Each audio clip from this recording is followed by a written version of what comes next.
We know that the road to recovery runs through the private sector. We all know that. We know that the engines that run the private sector are small businesses.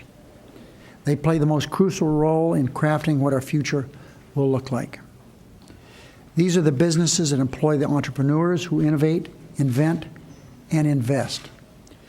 They're the visionaries who create jobs, cultivate ideas, and encourage competition. Historically, 2/3 of the jobs coming out of every recession over the last 40 years have come from small businesses. But if those small businesses can't get access to capital, then their ability to hire the next person, buy the next piece of equipment, is going to be seriously undermined. So if we're going to get our economy back on track, if we're going to create jobs, it's going to be because we give small businesses the tools that they need.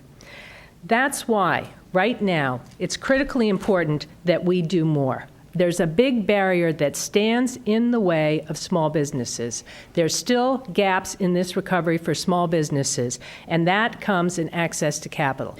Now it's time to get small business engines going, the engines of job growth in America. And this bill will have a great deal to do with whether we're successful or not. This legislation will allow us to grow and to hire as it relates to small businesses.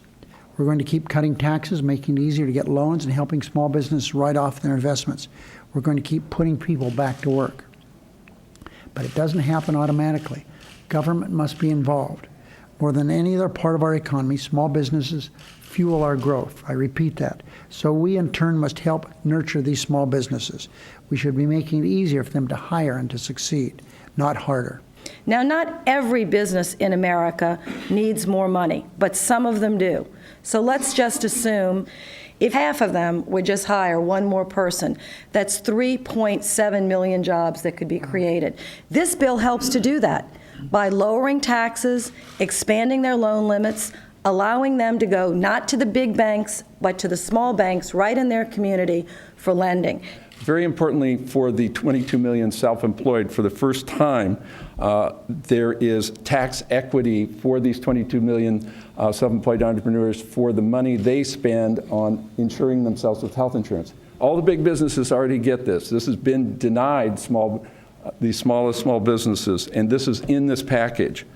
There's also export promotion support and support for business expansion incentives. So this menu of options, tax-wise, SBA-wise, lending-wise, we think will jumpstart the kind of job creation that I think small businesses are ready to do if we can just send the signal. And I would hope that our colleagues on both sides of the aisle will join together to get this done. It's unfortunate. It's running into some partisan road bumps. And I want to say the package that came out of the Small Business Committee came out 17-1, 18-0.